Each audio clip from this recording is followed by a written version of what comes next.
Ya, selamat datang semua. Kali ini kita akan belajar mengenai support vektor mesin di mata kuliah pembelajaran mesin.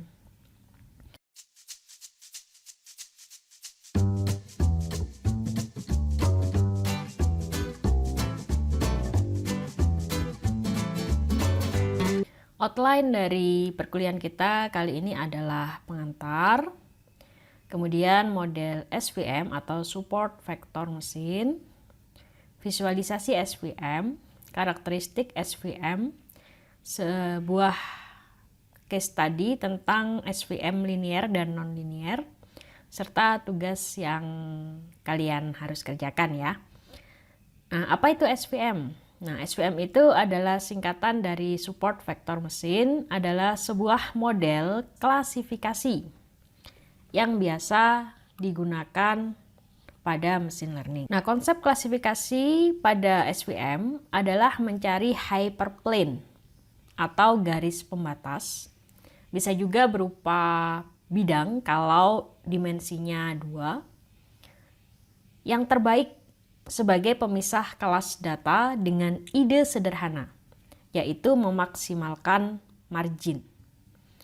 SVM mampu bekerja pada dataset berdimensi tinggi maupun pada dataset yang non-linear dengan menggunakan kernel. Model SVM.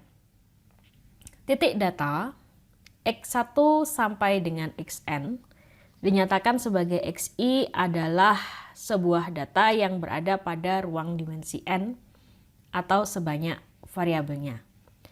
Sedangkan target yang dinyatakan sebagai Y, di sini kita masih belajar yang dibagi menjadi 2 kelas saja, yang dinyatakan di situ sebagai negatif 1 dan positif 1.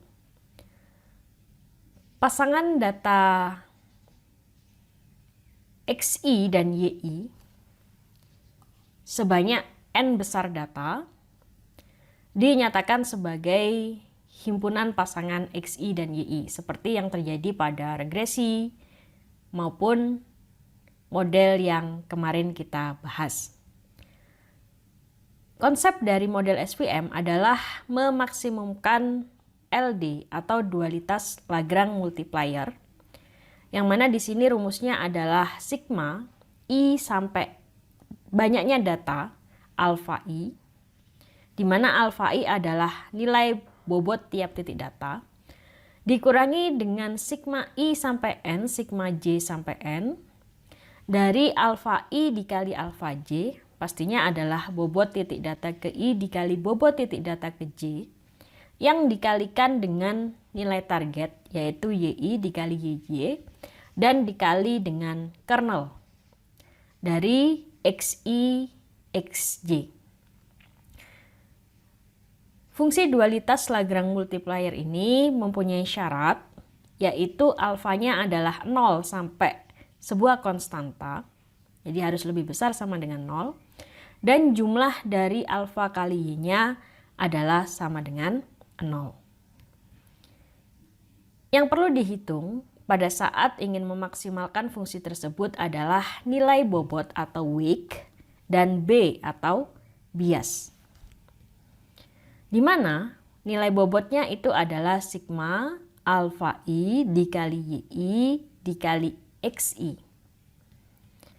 dan B-nya atau biasnya itu adalah min setengah dari vektor bobot dikali X positif ditambah vektor bobot dikali X negatif.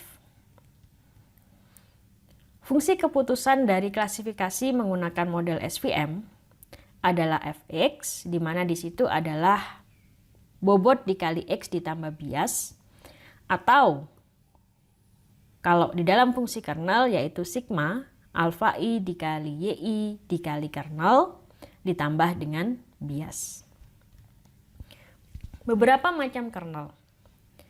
Nah, kernel terbagi menjadi 7 di sini, yaitu kernel linear hanya dengan mengalihkan data X dan Y, kernel polinomial derajat D, yang artinya adalah mengalihkan data X dan Y dipangkatkan dengan derajat atau degree-nya. Polinomial lebihkan juga ditambah konstanta. Kernel Gaussian dari distribusi normal, yaitu norm selisih data X dan Y dikuadratkan, negatif, dibagi dengan 2 variansnya. Kernel sigmoid, yaitu menggunakan tan hiperbolik dari sigma XY ditambah dengan konstanta. Inverse multikuadratik, yaitu dengan 1/, selisih antara XY atau norm kuadratkan ditambah dengan konstanta kuadrat. Dan kernel aditif, yaitu dengan menjumlahkan kernel-kernel yang terjadi antara XY dan YI. Visualisasi dari SVM.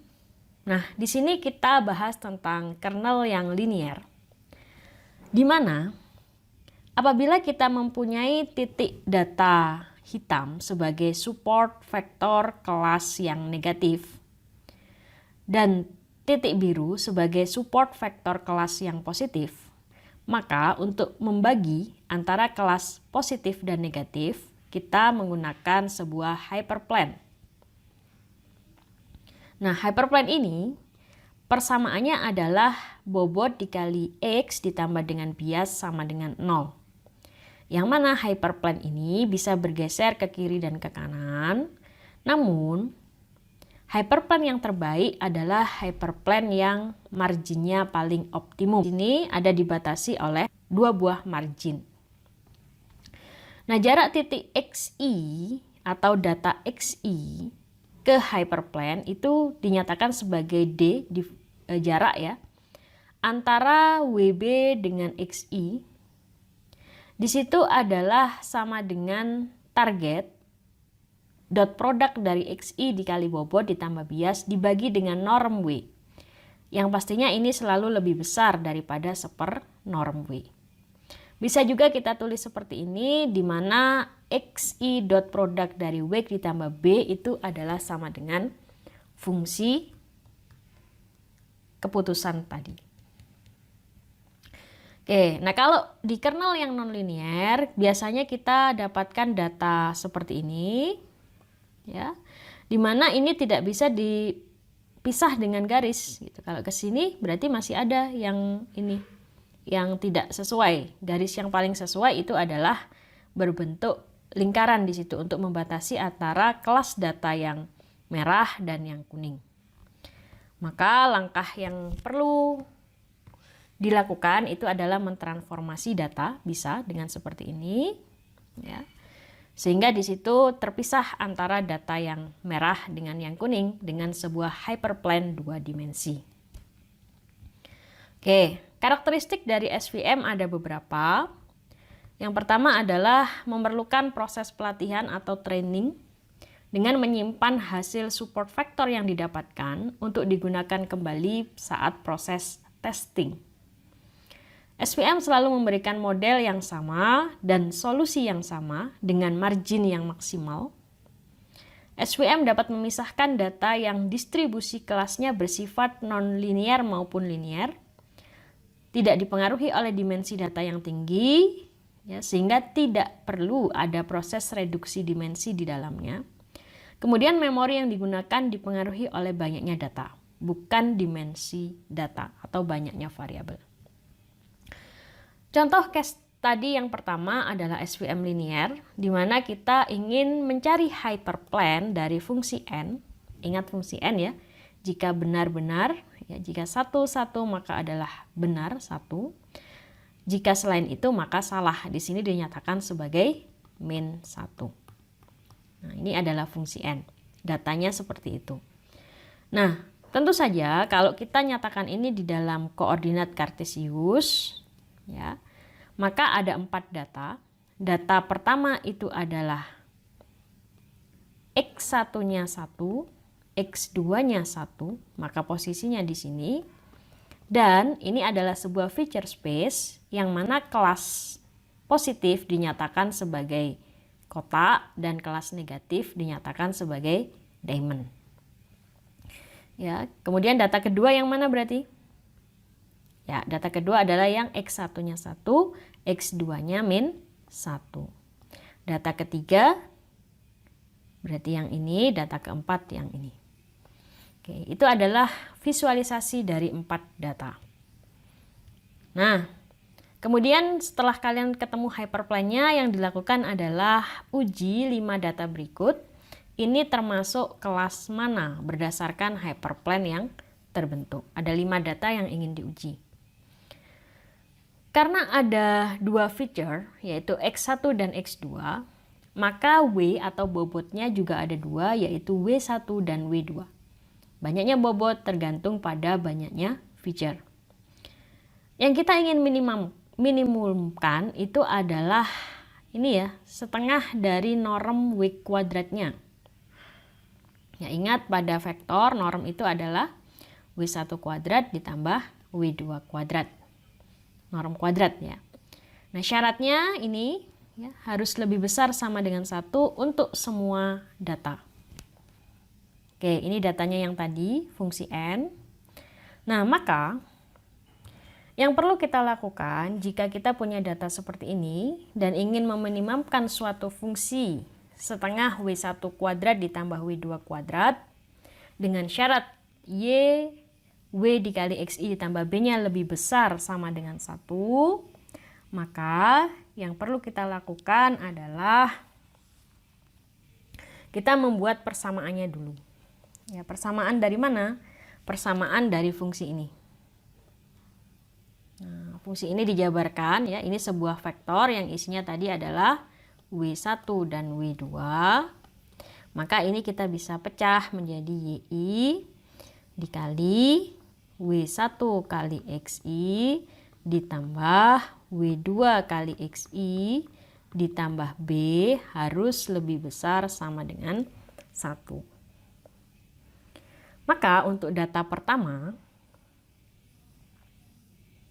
ya untuk data pertama, ya data yang ini, X1-nya plus 1, X2-nya juga plus 1, Y-nya plus 1, maka di sini 1. Ya, W1 kali 1 ditambah W2 kali 1. Ya, ini X1, ini X2. Ya, kemudian X2I ya sebenarnya. Oke, ditambah dengan biasnya lebih besar sama dengan 1. Maka di sini adalah W1 ditambah W2 ditambah B lebih besar sama dengan 1. Untuk data kedua, maka X1-nya adalah positif, X2-nya negatif, dan Y-nya negatif. Maka di sini seperti ini. Nah, maka akan menjadi min W1 plus W2 ditambah min B lebih besar dari 1. Kemudian untuk yang ketiga berarti min 1, W1 kali min 1, W2 kali 1 ditambah B lebih besar dari 1. Ini akan menghasilkan persamaan W1 min W2 min B lebih besar sama dengan 1. Data keempat berarti min W1 min W2 plus B lebih besar sama dengan 1 menjadi W1 plus W2 min B lebih besar dari 1. Nah, hyperplane itu didapatkan dengan mencari solusi dari keempat persamaan ini. Ya, seperti sistem persamaan linier. Nah, bagaimana caranya? Bisa kita jumlahkan dulu ya antara 1 dan 2. Ya, kita jumlahkan antara 1 dan 2 dulu bisa. Kemudian selanjutnya kita jumlahkan antara 1 dan 3. Kemudian kita jumlahkan antara 2 dan 4. Ya, ini tergantung bagaimana cara kita untuk menyelesaikan sistem persamaan linier ini. Sistem pertidaksamaan ya. Karena di sini tandanya adalah lebih besar sama dengan. Oke, kita coba dulu untuk yang 1 dan 2. Nah, pada saat kita menambahkan antara 1 dan 2, maka di situ W1 ditambah W2 ditambah B lebih besar dari 1 dijumlah dengan min W1 ditambah W2 dikurang B lebih besar lebih besar dari 1. Nah, di sini akan menghasilkan 2W2 lebih besar dari 2. Maka W2-nya adalah, kita pakai tanda sama dengan dulu, sama dengan 2. Kok 2? 2 per 2 ya, 1. Oke, untuk yang 1 dan 3 akan menghasilkan 2W1 sama dengan 2, sehingga W1-nya juga 1. Sedangkan untuk B-nya, ya, dengan menjumlahkan antara 2 dan 4, nanti B-nya ketemu min 1. Oke, nah sehingga kita sudah ketemu W1-nya 1, W2-nya 1, B-nya adalah min 1. Nah, model dari hyperplane itu adalah W1 dikali X1 ditambah W2 kali X2 ditambah B sama dengan 0. Ini adalah hyperplane. Ya, karena W1, W2 dan B-nya sudah ketemu, maka hyperplane-nya adalah X1 ditambah X2 min 1 sama dengan 0. Ya, kita bisa gambarkan menjadi seperti ini.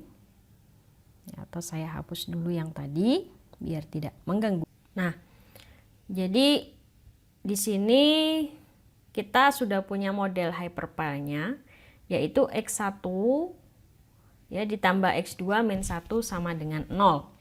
Di mana X1 itu adalah sumbu X dan X2 itu adalah sumbu Y. Nah, untuk menggambar hyperplane, maka kita menggunakan konsep persamaan garis ya.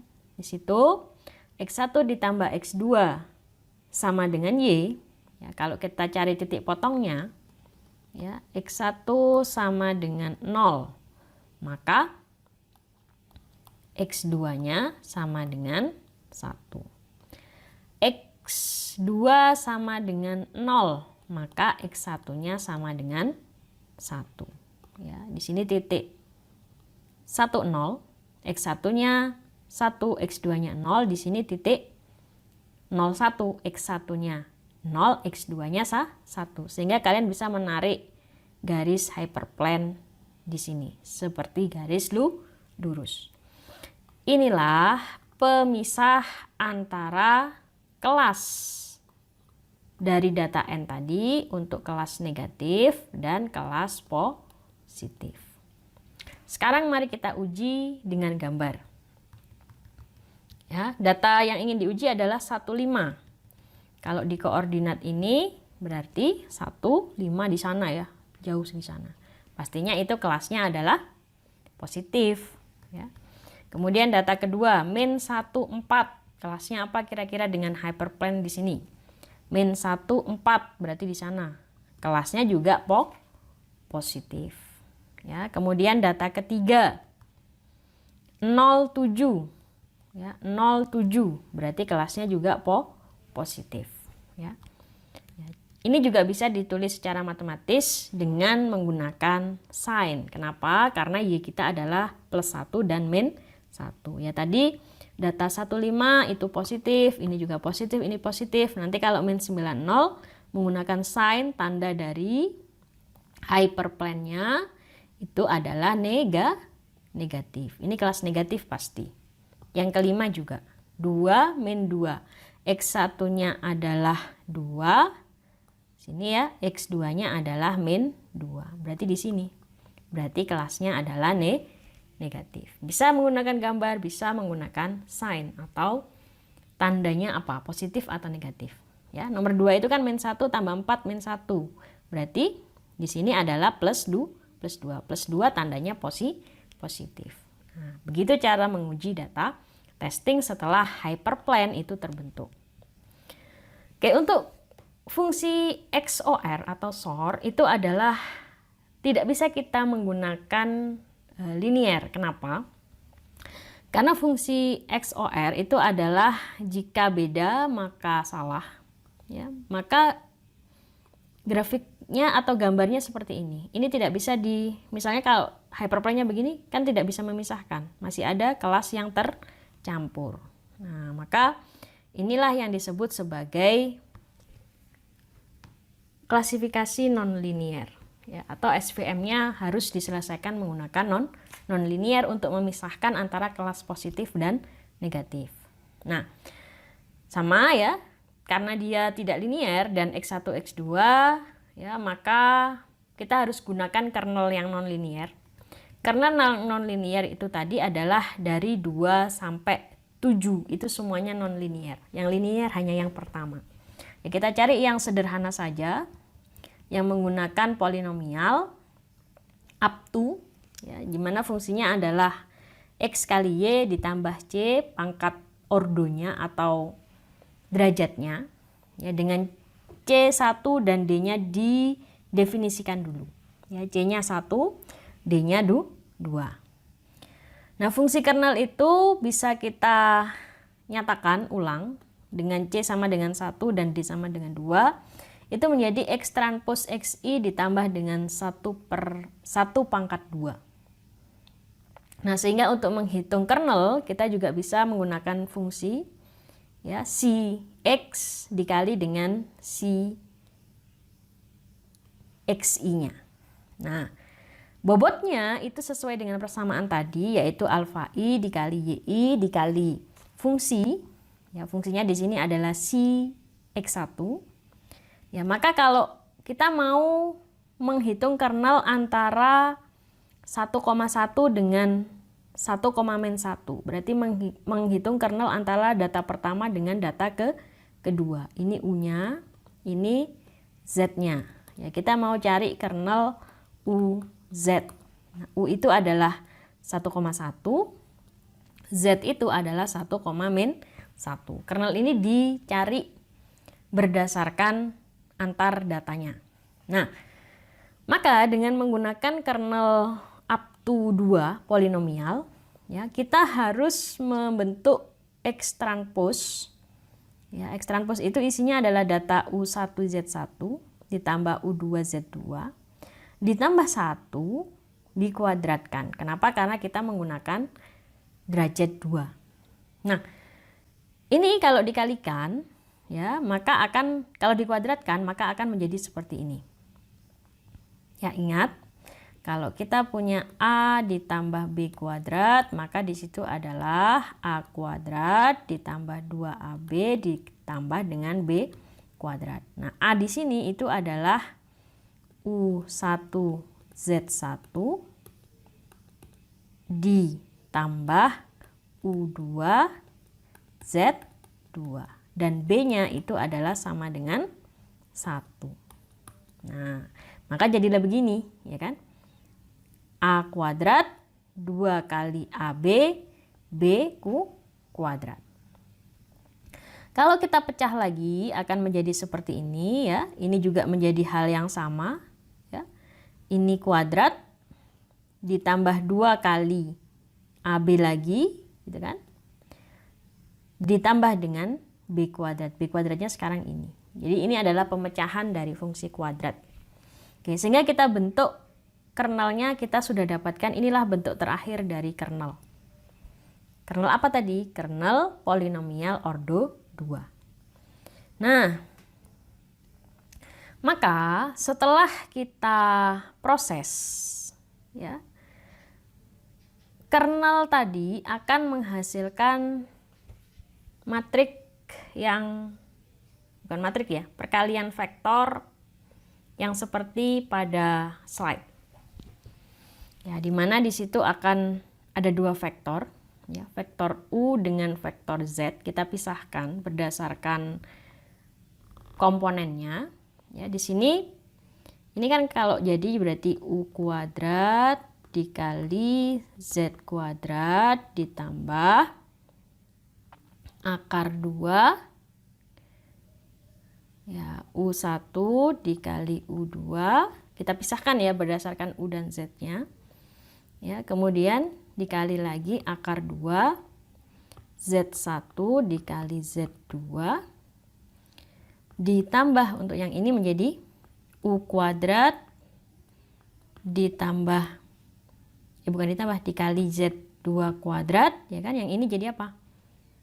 Ya, akar 2 U1 dikali akar 2 Z1.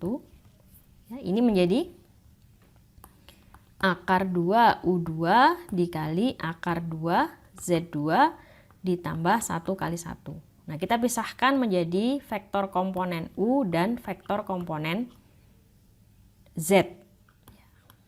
Ya, setiap komponen kita pisah. Jadi yang U kita kelompokkan ke U, yang Z kita kelompokkan ke Z. Itu vektornya. Nah, vektornya kita kelompokkan ya. Di sini ada vektor dengan komponennya adalah 1, 2, 3, 4, 5, 6.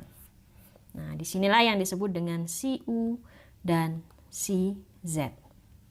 Yang kalau dijabarkan ya jadi ini tadi. Ya, jadi hasil kita tadi itu. Oke, nah itu adalah komponen vektornya. Nah, itu baru data 1 dan 2. Kalian harus cari untuk data 1 dan 3 ya, 1 dan 3, kemudian kalian harus cari untuk data 1 dan 4 ya, 2 dan 3, 2 dan 4, 3 dan 4. Nah, tapi kita sudah bisa sebenarnya menggunakan persamaan dari komponen vektor tadi. Ya, tinggal kita ganti saja antara data yang mana.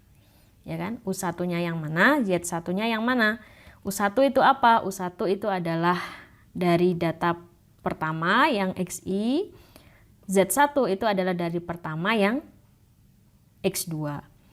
Ya, kemudian U2 itu adalah dari X1 yang pertama, Z2 itu adalah dari X2 yang kedua. Bisa dipahami?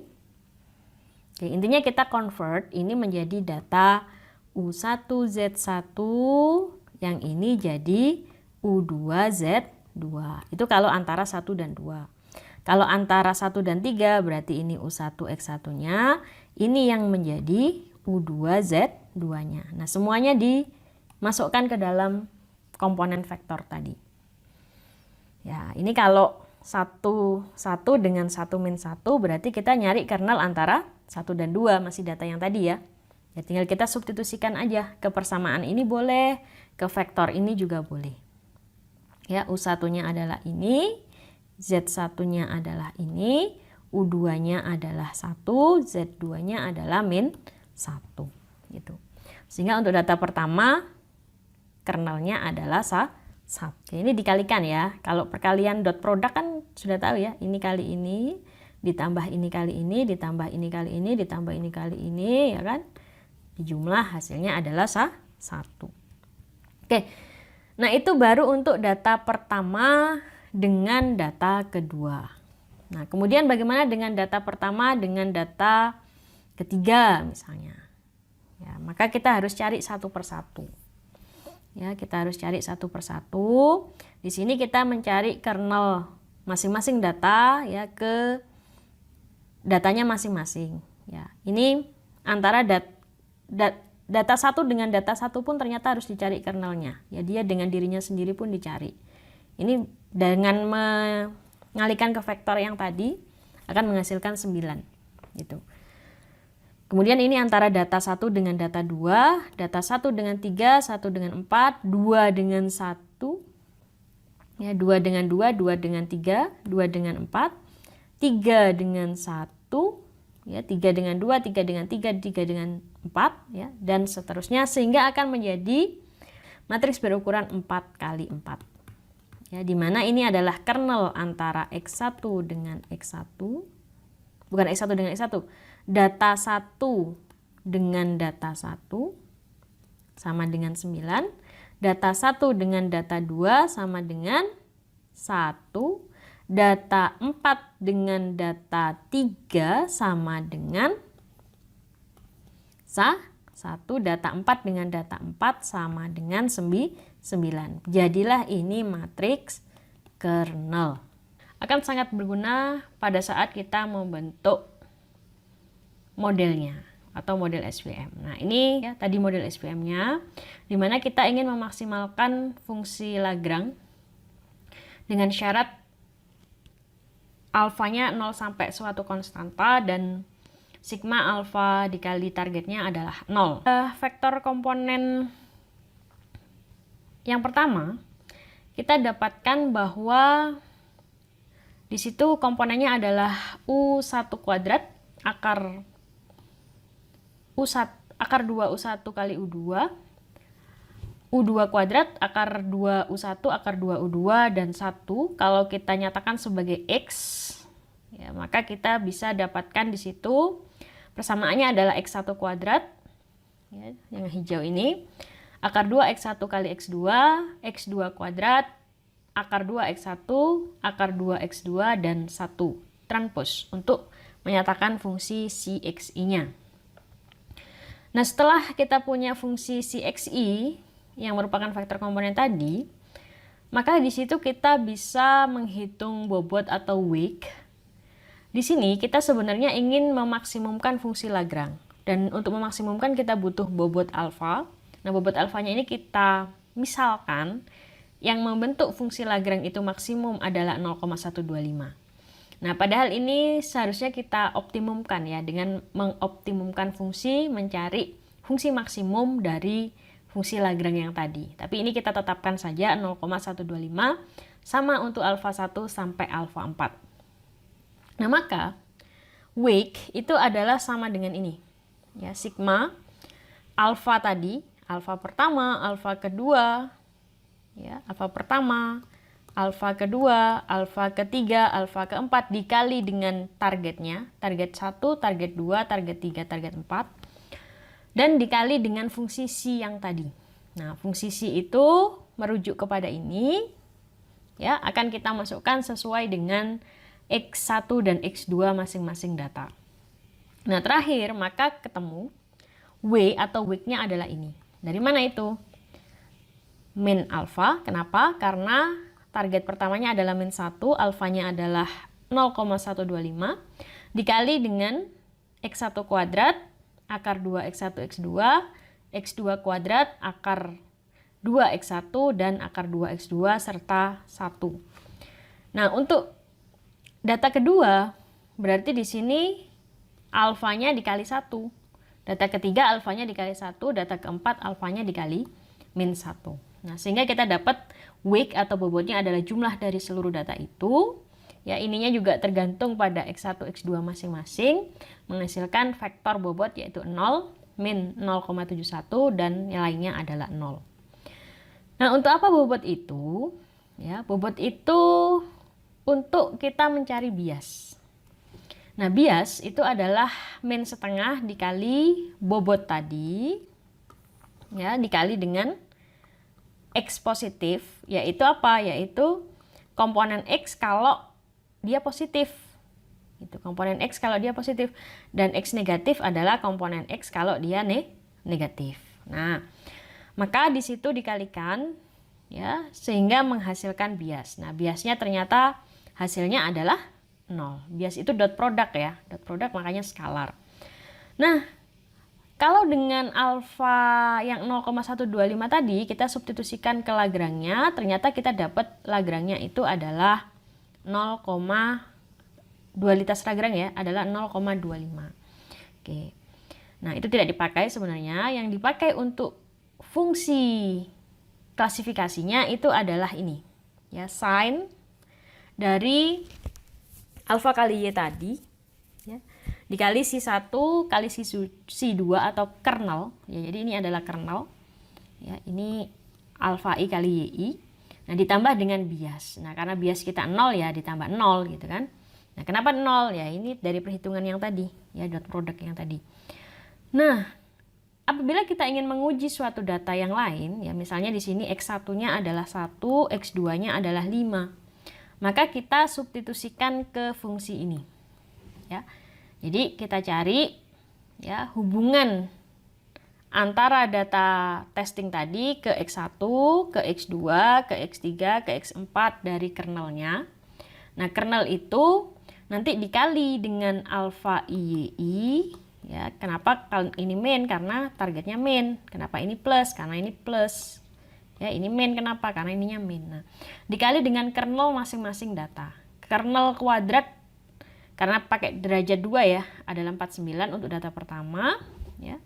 Kemudian K data 2 ke data testing itu adalah 9. Ya, dari 3 kuadrat, ini adalah K3 ke data testing, K4 ke data testing di jumlah. Ya, kan ini jumlah kan. Sigma alfa I kali YI kali kernel ditambah bias, biasnya 0. Nah, ternyata data testing itu hasilnya adalah min 5 fungsinya. Nah, karena min 5 tandanya negatif, maka data 1,5 ini masuk ke kelas negatif. Gitu ya. Jadi itulah cara kita melakukan testing menggunakan fungsi SVM yang telah terbentuk. Di mana di sini pakai kernel, kernelnya adalah polinomial order 2. Nah, ini tugas untuk kalian. Jadi ada yang linear, ada yang non linear. Nah, silahkan dikerjakan.